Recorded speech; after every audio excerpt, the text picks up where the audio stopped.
আরে রায়ন আপনার মানবতার ফেরিয়ালা আপনি রুমেন্নারে কয়দিন ধরে চিনেন? এ বেড়া তোর কি মন নাই যে লাস্ট টাইম যে বেটা আমরা চুরি করতে গেলাম সিংখুদ্দা বেড়ায় যে টাওয়ার পাইয়া গেল গা তারপরে বাইরে যে বাড়ি ছাড়লো আল্লাহনের দিয়া তোর কান বাসান লাগলো বাড়ি হেই বাড়ি কান পেয়েছে আমার হোগা বাসান লাগলো। আসসালামু আলাইকুম কাকা, কেমন আছেন? এই রোদের মধ্যে যে রিক্সা চালাচ্ছেন কষ্ট হচ্ছে না? কষ্ট তো হয় রে বাবা, গরিব মানুষ কি করব। আচ্ছা কাকা এই নেন, আপনি এক প্যাকেট বিরিয়ানি আর একটা পানি এটার মধ্যে আছে, এটা আজকে খাবেন ঠিক আছে? এই পানি আর বিরিয়ানি পেয়ে আপনার কেমন লাগছে? ভালো লাগছে। ভালো লাগছে না? তো যাই হোক দর্শক, এই কাকাদের জন্য আমার সত্যি কষ্ট হয়, আর সেই কষ্ট সহ্য করতে না পেরে আমি এই গরমের মধ্যে চাচাদের জন্য খাবারের আয়োজন করেছি। আমার যদি ক্ষমতা থাকতো বাংলাদেশের প্রত্যেকটা চাচাকে আমি ঘরে নিয়ে রাখতাম, কিন্তু আমার তো সেই ক্ষমতা নাই।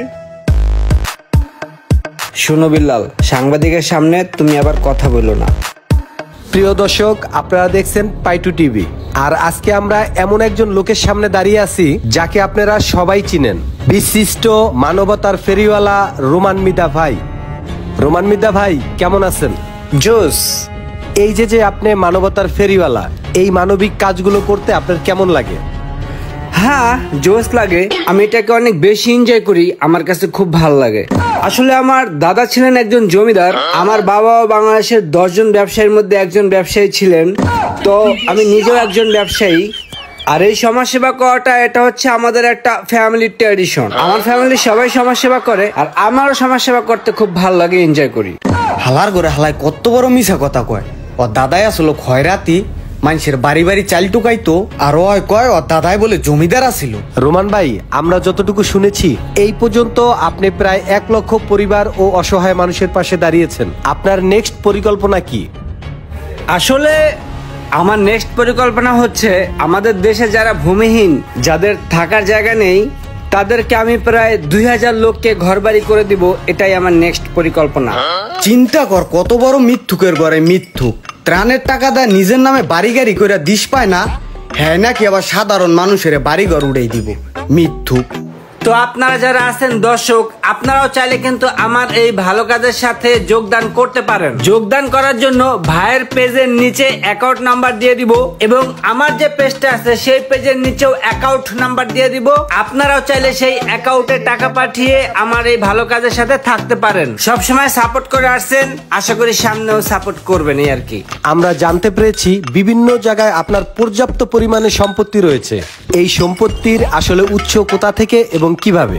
আসলে ইতিপূর্বে তো আমি বলেই দিয়েছি যে আমরা ফ্যামিলিগতভাবে জমিদার, আর সেই সূত্রে আমাদের বহু সম্পত্তি আছে। তো যাই হোক, ব্যাপারটা আসলে আমি মিডিয়ার সামনে আনতে চাচ্ছি না, ঠিক আছে? আপনি অন্য প্রশ্ন করুন, সেটাই ভালো হবে। কিরে ছাগল চোর রুমেন্না না ও এখানে কি ইন্টারভিউ দিতেছে, ব্যাপারটা কি যায় দেই তো। এই মানুষের ভালোবাসা পাওয়ার মধ্যে যে কি একটা অনুভূতি ভাই, সেটা আপনারা বোঝাইতে পারবো না। কিরে রুমেন্না, হ্যালো ছাগল চোর, এখানে এত মানুষজন জমায়েত করছো, সাংবাদিক আসছে, কি চুরিদারি করছো নি আবার? ও শিট, ইমরানের বাচ্চা এখানে করতে এলো, এখন তো একটা ঝামেলা হয়ে যাবে গা। করবা কাম সাকাম মানুষেরা কি তোমার ভালো কবে নি, সুমাইবে নি, মারছে মুরছি নি আবার। হেই মিয়া, তুমি কারে কি কও? উনি মানবতার ফেরিওয়ালা আমাদের রোমান ভাই। আরে রায়ন আপনার মানবতার ফেরিয়ালা আপনি রুমেন্নারে কয়দিন ধরে চিনেন? আমি ওরা চিনি ছোট কালেতে, ল্যাংডা কালেতে, একসাথে কত ছাগল চুরি করছি, গরু চুরি করছি, টয়লেটের বদনা বন্ধ চুরি করছি দুইজনে একসাথে। আরে ভাই তুমি কাকে কি বলতেছো? তুমি জানো আমি কে? আমি একজন মানবতার ফেরিয়ালা। কোন আইডিয়া আছে আমার সম্বন্ধে তোমার? এই ক্যামেরা, এই বন্ধ করে এগুলো মেয়ে, বন্ধ এই করো। ক্যামেরা চলবে, ক্যামেরা বন্ধ হবে না। সো গাইস, আপনারা ইতিমধ্যেই দেখতে পাচ্ছেন যে রোমান ভাইয়ের যে থলের বিড়াল, সেটা কিন্তু অলরেডি বের হয়ে আসতেছে। তো রোমান ভাই যে আপনার বন্ধু, সে তো স্বীকার করতেছে না। আপনার কাছে কি প্রুফ আছে? আরে এনে প্রুফ দেওয়ার কি আছে? দুই বন্ধু মিললে হোমানে চুরি করছি একসাথে, কত চুরি করছি, কত আমাদের স্মৃতি আছে। এ রুমান, এ বেড়া তোর কি মন নাই যে লাস্ট টাইম যে বেটা আমরা চুরি করতে গেলাম সিংখুদ্দা বেড়ায় যে টাওয়ার পাইয়া গেল গা তারপরে বাইরে যে বাড়ি ছাড়লো আল্লাহনের দিয়া তোর কান বাসান লাগলো বাড়ি হেই বাড়ি কান পেয়েছে আমার হোগা বাসান লাগলো, তোর কানটা বক বকাই রক্ত ছড়লো। আমি হোগার বেতায় হোগা দৌড়তে দিলাম সামনের দিকে দৌড়, তুই কানের বেতায় কান ধরে খাড়া রইলি, এই জায়গায় রক্ত পড়তাছে। পাশের বাড়ির দুলাল লঙ্গি পরিয়া উড়িয়া ইয়া ঘুষি দিল যে তোর জামিটা বাড়ান, তোর দাঁতটা উড়িয়া আড্ডে গেল আরেক ফিলে। এই কথা কি তোর মন নাই? এ সাংবাদিক ভাই দেখেন, এই দেখেন ওর কান কাটা, আর এই যে পাশে জামির দাঁত নাই, দেখেন দেখেন দেখেন। সো দর্শক, ইতিপূর্বে রোমান ভাই কিন্তু স্বীকার করে নাই সে তার বন্ধু।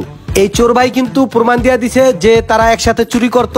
রোমান ভাই আগে চোর ছিল, এখন সে মানবতার ফেরিওয়ালা হয়েছে। আমরা আরেকটু কিছু শুনি ইমরান ভাইয়ের কাছ থেকে। দেন আমি এই যে ভাই, আপনি একটু থামেন, আমি একটা কথা কইতে চাই। সাংবাদিক ভাই, এই লোকটা আসলেই বাটপার। সেই দিনকে আমার কাছে একটা বস্তায় করে কতগুলো চাল নিয়ে আইছে আর 10,000 টাকা নিয়ে আইছে। চাইলের বস্তা আর সাথে কিছু টাকা দিয়া ভিডিও বানাইছি।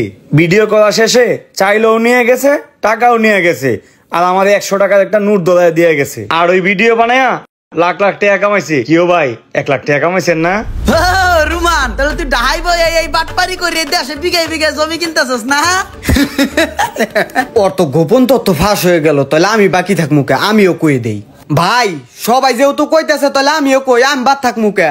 হ্যাঁ, কি করে জানেন? শোনো বিল্লাল, এই যে 100 টাকা দেখতেছো না, এই 100 টাকা দিয়েই আমি আমার জীবনের লক্ষ্যে পৌঁছাবো। তুমি দেখো, চলো পানি কিনে নিয়ে আসি। এই ভাই, এই নেন 100 টাকা। এই 100 টাকা দিয়ে আমাকে 5 বোতল ঠান্ডা পানি দেন। তারপরে আমারে নিয়া 100 টাকা দিয়া 5টা পানির বোতল কিনা 5 জনে দিছে, আর আমারে দিয়া ভিডিও করাইছে। আর ভিডিওতে কি কইছে আপনারাই শুনেন। প্রচন্ড এই গরমে 42 ডিগ্রির ভিতরে গরিব দুঃখী খেটে খাওয়া মানুষগুলার কি অবস্থা, তাদের পাশে কেউ নাই। আর তাদের এই কথা চিন্তা করে আমি আজকে 5000 গরিব দুঃখী খেটে খাওয়া মানুষের মাঝে 5000 বোতল পানি বিতরণ করেছি আমার নিজ উদ্যোগে, নিজ খরচে। সো আমার ভালো কাজের সাথে যদি আপনারা সামিল হতে চান, থাকতে চান, তাহলে আমার সাথে যোগদান করতে পারেন। আমার এই ভিডিওর নিচে একটা অ্যাকাউন্ট নাম্বার দেয়া আছে, সেই নাম্বারে আপনারা বেশি বেশি টাকা পাঠিয়ে আমার এই ভালো কাজের সাথে জড়িত থাকতে পারেন। বুঝছেন? দিল 5 বোতল, কইলো 5000 বোতল। তারপরের হিস্টোরিটা আপনারাই দেখেন। এই যে আমার হাতের টাকাগুলো দেখতেছেন, এই টাকাগুলো কিন্তু আপনাদের টাকা, এই টাকাগুলো আপনাদের কষ্টের টাকা। আসলে যে দেশে ভালো মানুষ আছে আপনারা কিন্তু সেটা প্রমাণ করে দিয়েছেন। এই টাকাগুলো পাঠিয়ে আপনারা দেখিয়ে দিয়েছেন যে এই দেশে এখনো অনেক ভালো মানুষ আছে যারা ভালো কাজের সাথে থাকতে চায়। মানুষের পাঠানো লক্ষ লক্ষ টাকা দিয়া হ্যাঁ মাত্র 5 প্যাকেট বিরিয়ানি আর 5 বোতল পানি কিনছে। সে 5 প্যাকেট বিরিয়ানি আর 5 বোতল পানি মানুষের মাঝে বিতরণ করে আবার কি কইতেছে আপনারা নিজেরাই দেখেন। তো বন্ধুরা, আপনারা দেখলেন আজকে আমি প্রায় 1000 গরিব দুঃখী মানুষের মাঝে খাবার বিতরণ করেছি। হালার ঘরে হালায় 5 প্যাকেট বিরিয়ানি দিয়া কয়েক 1000 প্যাকেট বিরিয়ানি দিছি। এই কাজ করতে গিয়ে আমি যে দৃশ্যের সম্মুখীন হয়েছি, যে অভিজ্ঞতা আমার হয়েছে, সেটা আমার জন্য খুবই বাজে। আমি দেখেছি এই গরমে অনেক বৃদ্ধ মানুষ টিকতে পারছে না। আমি দেখেছি অনেক পথ শিশু এই গরমে তাদের অনেক কষ্ট হচ্ছে। তাদের কথা চিন্তা করে তাদের জন্য একটা বৃদ্ধাশ্রম তৈরি করবো, একটা চাইল্ড কেয়ার তৈরি করব। তো সেটা তৈরি করার জন্য আসলে আমার একার পক্ষে সম্ভব না, আপনাদের সার্বিক সহযোগিতা দরকার। এতগুলা টাকা পাইয়া হ্যাঁ দিল মাত্র 5 প্যাকেট বিরিয়ানি। সে নাকি আবার মানুষের লিগা কিছু করবে। পুরান চোরে ভাত পায় না, নতুন চোরের আমদানি। আপনারা অবশ্যই বেশি বেশি করে টাকা পাঠান। ভাইরে, তুই যেই সুন্দর অ্যাক্টিং করস, জাতীয় চলচ্চিত্রের পুরস্কারটা তোরই দেওয়া উচিত ছিল। আমি এখন কিছু বলবো না, ক্যামেরা বন্ধ করো, বন্ধ করো ক্যামেরা, ভালো লাগতেছে না। তাহলে বুঝেন হ্যাঁ কোন ফেরিওয়ালা। তো দর্শক, আপনারা কিন্তু ইতিমধ্যে দেখতে পারতেছেন রোমান ভাইয়ের যে থলের বিড়াল বেরোয় গেছে। আর এইটা নিয়ে রোমান ভাইকে কি বলবেন আপনারা কিন্তু কমেন্টে কিন্তু জানাবেন। হেই মিয়া, বন্ধ করো মিয়া, ক্যামেরা বন্ধ করো, বন্ধ করো ক্যামেরা। এই রোমান ভাই থামেন, শোনেন। রোমানের মতো এরকম হাজারো বাটপার মানবতার ফেরিওয়ালা আমাদের চারপাশে আছে, এদের থেকে একটু দূরে থাকবেন। ভিডিওটা একটু শেয়ার করে দিয়েন।